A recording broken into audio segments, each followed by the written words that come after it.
Good evening. I hope all is good from your end. Okay, the topic and title of this video is why high quality science alone will restore public trust, public confidence in science. Let us now begin this video by discussing what public science and trust is. Public science interest has been decreasing alarmingly in many parts of the world, though its results generally are a mixed bag. In India, also, the results are pathetical and abysmally low, though there has been a slight uptick, upward trend. Okay, for example, in 2023, a Pew Research Center survey found that the percentage of Americans who believe in science has had a positive effect on society, and has decreased as public trust in scientists continues to increasingly wane. Okay, while 57% of respondents indicated that science had a mostly positive effect on society, the figure has either gradually stagnated or slowly has been declining. American science is generally seen to be in decline. Okay, and also there is also a renewed competition from developing countries. In India, many people are still suspicious of scientists, particularly in the social sciences. This is particularly due to adherence of Western-centric paradigms. We have written about 21st century intellectualism in a great deal of depth in the previous video. Intellectualism is, however, still weak in general, particularly in developing countries, and this may be due to the following factors. This may be attributed to the following factors. Number one, there is extremely poor quality intellectualism. Scholarship is often extremely sloppy and shoddy. Number two, intellectuals are mostly leftist in orientation or follow some other rival counter ideology, which may be either reactionary or non-reactionary. Number three, Marxist intellectualism is inherently weak since it mostly grapples with a limited set of issues and has limited perspectives to offer. Number four, intellectualism is mostly based on advanced nations in the USA, and countries such as India have yet to mature and evolve in this area. Number five, the trust areas for intellectualism is still extremely narrow, hence we had proposed an intellectualism by objectives approach. Number six, intellectuals are mostly nerdy, geeky, and social misfits. They lack a real world knowledge of practical problems facing society, and they do not adopt practicalism or pragmatism as a mindset. Okay. Number seven, intellectuals rarely follow cross culture and other interdisciplinary approaches. They do not have knowledge of different fields and branches in the social sciences, research tools and techniques, and knowledge of other fields in the sciences. Number eight, there is no general long term orientation in intellectualism, and there are too many rival camps in operation. Okay, therefore, in 21st century intellectualism, non-fields of activity in the various fields of the social sciences, including theorization and conceptualization, the following must be followed and must be present in all times. Number one, a desire for scientific, cultural, and socio-economic progress must always be at the heart of scientific activity and intellectualism.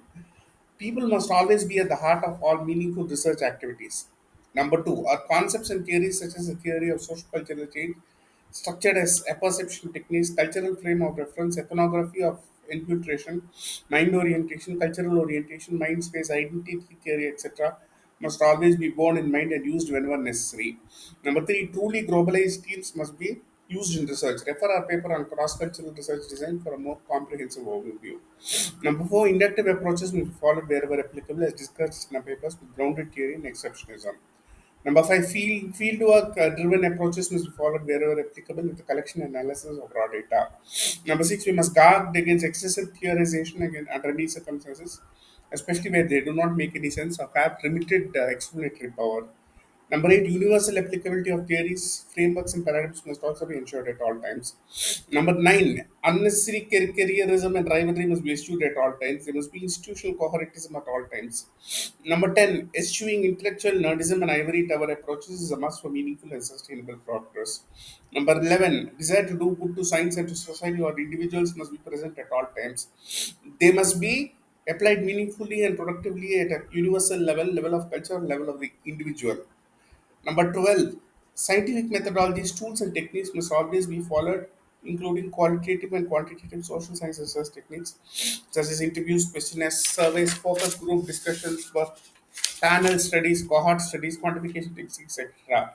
They must be put to practical use to solve real world problems and provide practical and workable solutions. Number 13, integration between all fields of social sciences and different branches of social sciences and non-social sciences must also be carried out by means of the adoption of transdisciplinary approaches. Number 14, proper science communication must be carried out to the masses using simple and easy to understand language. The principle of irreducible simplicity and continuous zero-based assumptions of assessment of assumptions, hypotheses, and methods will be borne in mind. Jargon must be avoided wherever possible, and culture-specific requirements must be borne in all times. Number 15, prioritization and according importance to of those aspects and facets of research that are applicable to solve societal problems. Therefore, to summarize, we need inductive approaches in science, which starts with a set of observations and keeps on making more and more explorations to identify patterns. Cross-cultural research design is required. Grounded theory is required. Nomothetic and nomological approaches are required. Theorization based on real-world data and not abstract theorization is required.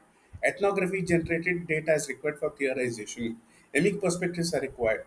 Intellectual multipolarity is required. Practicalism is required. Pragmatism is required. No died in the world nerdist approaches in esoteric pursuits. Okay, they must not be rampant career in science, and there must be institutional coherentism. Intellectual interlinkages between careerism and poor quality science also needs to be brought to the extent possible. Dogma in science also must be identified. Scientific dogma refers to the unquestioned acceptance of certain beliefs, principles, or theories within the scientific community, even where there is no definitive proof to support them. Scientific dogma can be seen as a barrier to progress in exploration since it discourages scientists from challenging existing beliefs and pursuing alternative ideas. This throws up counter reactions. For example, research Dawkins, whom I have quoted extensively, seems to have proposed a reductionist view of the God debate. He was not a trained social scientist. Humans will always continue to be humans. Religion will only slowly decline. Humans are culture oriented and immersed and drenched in culture. We therefore must avoid and eschew Western elitism also at all costs. Okay, Western elitism refers to the belief that individuals who are a part of a select group, often characterized by intellect, wealth, power, or other desirable qualities, are more likely to contribute constructively to society and deserve greater influence or authority. This is partly correct because Indians still have been superstitious and dogmatic. Okay, it can also Western elitism can also refer to the perception that Western culture, values, or ideas inherently superior to those of other regions. Okay, Marxist historiography also contributes to the ongoing catastrophe because it is limited reductionist and Western orientation. There have been some changes. For example, K.M. Srimali has tried to probe the religion of India, which is good. Okay, we had also published 5 papers critiquing Marxist historiography. It is which we believe is one-sided and flawed. We have written papers called Historiography of Objectives, Core Objectives of 21st Century Historiography, Anthropological Historiography, Qualified Historiography, and Investigative Historiography. Read our book, Why We Need a Revolution in the Social Sciences, a Post-Colonial Perspectives. We have touched upon many fields of the social sciences, discussed concepts such as self-fulfilling prophecy. We have discussed naive approaches to religion, and religion will not decline so easily unless I have proposed a set of initiatives to modulate the role of religion. But you must have an emic approach and have a psychological approach. For example, we must understand people's way of thinking, etc. The utility of several concepts in microeconomics also may be disputed by how it is useful, like interference curve. Again, we have concepts such as self-fulfilling prophecy. I have discussed many more concepts. I cannot reiterate them again and again in the interests of brevity and uh, what do you say? Uh, dearth of time, paucity of time. Okay, and similarly, we have a out of Africa theory, which posits that modern humans originated in Africa, then migrated to other parts of the world. This again is abstract theorization. They did not take into account diverse data from all parts of the world, and real world data will not be that simplistic. Okay, genetic evidence has revealed that some genetic variants found in modern populations existed in Asia hundreds of thousands of years before the postulated or supposed out of Africa migration, suggesting a more complex history of human evolution. Okay, therefore, real world solutions to real world problems will not be so simplistic. Some studies have argued that there was a separate as admixture between early human populations outside of Africa and those that migrated from Africa. Some critics argue that fossil record in Asia doesn't support the idea of a complete replacement of earlier humanoid populations by migrating modern humans. Even if they had been migrations, probably they were more peripheral and secondary. And fossil discoveries in Africa and elsewhere have shown a more complex and varied pattern of human evolution and migration in the original out of Africa, oversimplified out of Africa model suggested. Okay, the multi-regional hypothesis, in contrast, suggests that modern humans evolved in multiple regions of the world through a combination of evolution and migration. Migration must be postulated wherever necessary because humans won't migrate such large distances unless there is a need for it. That's at least been my guiding principle in philosophy. Evidence of admixture mixing must also be accepted wherever there is an evidence for it. Otherwise, people will be autonomous to a large extent of, occurring where they are found. Some scientists argue that timing and scale of out of Africa migration may have been more gradual and complex than originally envisaged. Okay, the fossil record and genetic data continues to be refined, and ongoing research may lead to further refinements and adjustments of our understanding of human origins and migrations. Okay, suppose we take another theory, 1500 BC island migration in India. This has been an oversimplified construct. Okay, and I have discussed this ad nauseum. Logical problems, Sanskrit PI conundrum. Sanskrit did not exist outside India, only the PIE did, or elements of it did. Vedic Sanskrit was influenced by Avestan and had Central Asian origins, but it was a distinct language by itself. No trace of Sanskrit outside India. Chariots of in the Rig Veda could have been imported only from West Asia and not Central Asia. The river Saraswati, while it does not prove that the Indus Valley civilization was Vedic, you could not have had the Indus Valley civilization take place with star desert sitting in between. Models proposing migration in 1500 BC would be at a loss to explain how the Indian Aryan okay, culture got an upper hand. Other influences, Aryan influence have been postulated towards the end of the Harappan civilization. For example, we had Kalibangan. Symmetry had culture is dated to 1900 BC. The Dravidian Harappa hypothesis, we have discussed evidence against this hypothesis extensively. Okay, because why should people migrate from northwest India to Tamil Nadu, giving out all regions in between? This does not stand to the basic canons of common sense, stand up to the basic canons of common sense. And furthermore, moreover, we have had post-Harappan artifacts found throughout India, even Gujarat and Gangetic Plains, etc. And again, we have a substratum-based approach advocated quite enthusiastically by Witzel. Substratum is an underlying layer of substance, a particular layer of rock beneath the surface of the ground. And in language, it refers to what lies between the main language. Okay. Similarly, superstratum is an overlying stratum. These concepts are obsolete and we had proposed other concepts to construct the spoken languages of the Harappans. Refer our previous publications. Desire to keep immigrants and natives segregated is another problem. Bucolic and peripatetic post-Harappan India hypotheses are untenable. Okay, like rural post-Harappan India hypothesis. Non-literate post-Harappan India hypothesis is untenable. We have discussed the origin of Brahmi extensively. Poor quality publication on the Indus script by Richard Sprott under the influence of Steve Pharma. Okay, unattested assumptions in Indology like the Indo-Iranian language split up yet to be reconciled with the Kurgan hypothesis, BMAC hypothesis. Okay, all these things are show that research is of very poor quality. The Elmo-Dravidian hypothesis provided by uh, David McAlpin. Okay, it is a hypothesized language family that links the Elamic language of Elam. Again, very poor quality, nebulous, hazy scholarship. People like to produce series just for the sake of producing them. There is very limited study of the impact of science on society, education system, scholarship, and on other scholars. Okay, people keep on producing theories, counter theories. For example, we have the Kurgan hypothesis and Anatolian hypothesis by Mariji Jagimputas and J.P. Mallory, which was challenged by Colin Review. Okay, he had refused to review my paper, although I had provided all the evidence.